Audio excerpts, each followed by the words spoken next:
a second, Hello, hello, bonjour, j'espère que vous vous portez bien aujourd'hui.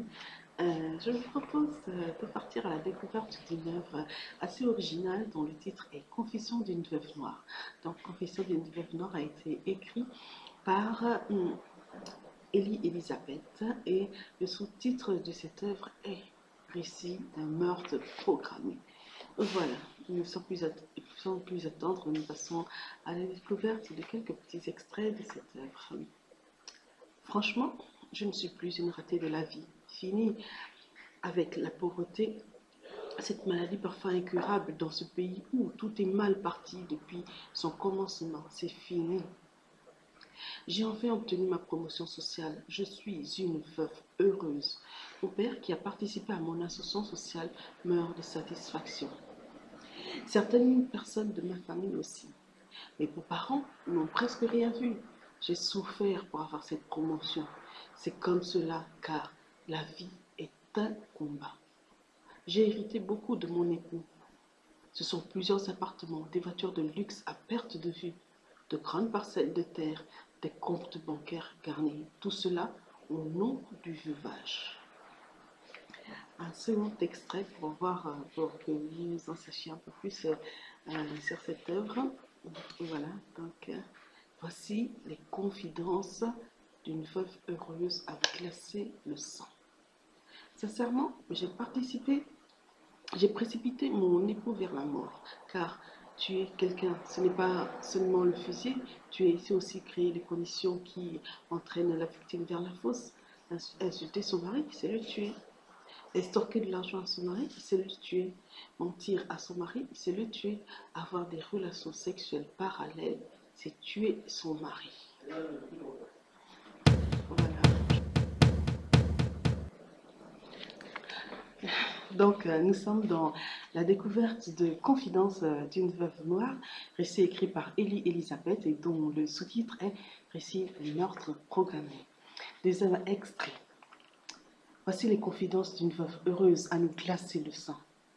Sincèrement, j'ai précipité mon mari vers la mort, car tuer quelqu'un, ce n'est pas seulement le fusiller. Tuer, c'est aussi créer les conditions qui entraînent la victime vers la fosse. Insulter son mari, c'est le tuer. Extorquer de l'argent à son mari, c'est le tuer. Mentir à son mari, c'est le tuer. Avoir des relations sexuelles parallèles, c'est tuer son mari. Mettre les caca dans la nourriture de son mari, c'est le tuer. Faire manger le cœur d'un chien à son mari, c'est le tuer. Faire des pressions qui aggravent les maladies de son mari, c'est le tuer. Sincèrement, j'ai spolié mon défunt mari en le privant de ses objets intimes. J'ai dissimulé ses portables, sa montre, ses lunettes, certains de ses habits que ses parents voulaient mettre dans sa tombe comme on le fait parfois lors des enterrements. Je voulais aussi le spolier de sa grande concession aux appartements luxueux qu'il a modelés de ses propres mains en refusant qu'il y soit enterré. Eût été l'intervention de ses frères et de ses sœurs.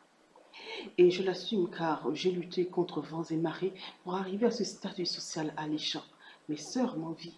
Voilà pourquoi je remercie la Première Dame pour ce combat en faveur de l'amélioration de la condition de la veuve heureuse. Je me nomme Gomli Longuille. De mon prénom Jésabelle, je suis en permanence hantée à l'idée du veuvage, surtout quand je vis avec un homme. Je suis le produit d'un métissage entre Fan de Makoko et Vili de Mayam-sur-Mer. Je suis un café au lait. Une vraie osmose entre le lait et le Nescafé. Ainsi, il y a à la fois du noir et du blanc dans le sang qui coule dans mon corps. Ma vie n'a pas toujours été facile depuis ma naissance dans la ville de Makoko, une ville oubliée du développement de notre pays. En ce temps-là, le mariage était considéré comme un diplôme, une vraie promotion sociale. Et nous y courions toutes, nous les jeunes filles, vers les fonctionnaires, nos perles rares du coin. C'est ainsi qu'en classe de 6e, un gendarme s'enticha de moi. De surcroît, un officier. C'était une grosse prise. Tant d'autres jeunes filles étaient jalouses de moi.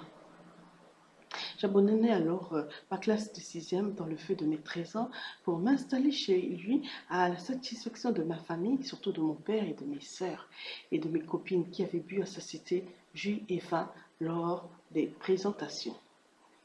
J'avais encore mes seins bien debout, ma poitrine respirait la concupiscence. J'étais une banane douce, encore bien ferme pour mon gendarme. J'étais sa Barbie, lui, mon Pygmalion. Ce fut un changement de vie, car désormais, je mangeais matin, midi, soir. J'avais de l'argent à gogo. Je ne buvais plus du moine avocat ou même du petit mabuela. Je ne mangeais plus de crapauds et têtards des marigots, ni même de fruits à pain. Je soutenais financièrement mes parents. J'étais véhiculée dans tous mes déplacements. Et je ne jugeais plus donc de me casser le corps à fréquenter le collège. Je vivais dans l'or et dans le manger. On me regardait maintenant autrement. À 13 ans, au bonheur de mon père, j'étais maintenant une femme ou fille-mère. Une chose est sûre, j'étais tout sauf une enfant. Je menais déjà une vie conjugale, une posture tout de même inquiétante à mon âge.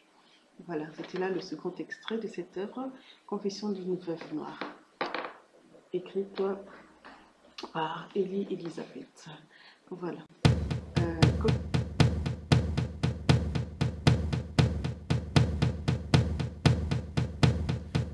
Give me a second, I need to get my story straight. My friends are in the bathroom getting higher than the Empire State.